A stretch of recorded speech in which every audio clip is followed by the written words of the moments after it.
नाज़रीन, इस टाइम हम लोग मानसेरा में मौजूद है और यहाँ पे अगर मेरा कैमरामैन आपको दिखा सके, ये फ्रेश वाटर पहाड़ों से आ रहा है। जैसा कि मानसेरा में पानी का जो इशू है वो एक बड़ा सीरियस इशू है, तो यहाँ पे जो हमारे साथ मकामी शहरी मौजूद हैं उनसे जानते हैं इस पानी की डिटेल्स। जी भाई।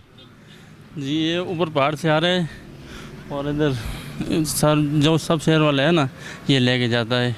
तो ये साफ़ पानी है? साफ, बिल्कुल साफ पानी है।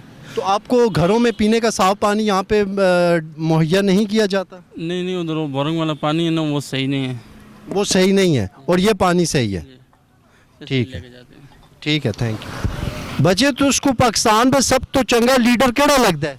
इमरान खान। ओके, बस अच्छे। अच्छा। So right now I have another guy from Mansehra.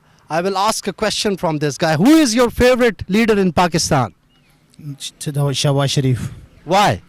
ज़बरदस्त है वो बंदा। आपका फेवरेट लीडर कौन सा है? सर इमरान खान। क्यों? इमरान खान हमारे दिल की धड़कन है सर। उसने वो काम किया ना जो आज तक किसी ने भी नहीं किए। क्या काम कर दिया उसने? उसने बहुत सारे काम किए हैं सर। उसने देखे सबसे पहले तो हमारे ये एक बड़ा काम उसका बताएं। सेहत कार्ड सबसे बड़ा काम है सर। गरीब आदमी 10 लाख रुपए कहाँ से दे सकते हैं सर? छोटे बड़े से बड़े हॉस्पिटल में जा नहीं सकता है। मोटरवे बड़ा काम नहीं है? मोटरवे अच्छा है, लेकिन मोटरवे भी हमने ये नहीं बोला कि मोटरवे गलत है सर, लेकिन सेहत कार्ड उससे अच्छा है सर। गरीब आदमी टैक्सी में जाता है या पैदल जाता है, कुछ भी कर सकते हैं, लेकिन वो उसके बाद घर पे जो बीमारी आ जाती है ना, तो वो फिर बेचारा मजबूर हो जाता है। वो बड़े हॉस्पिटल में जा नहीं सकता सर, उसकी इतनी वो होती नहीं आमदनी, बेचारा क्या करेगा फिर। सेहत कार्ड सबसे बेस्ट है।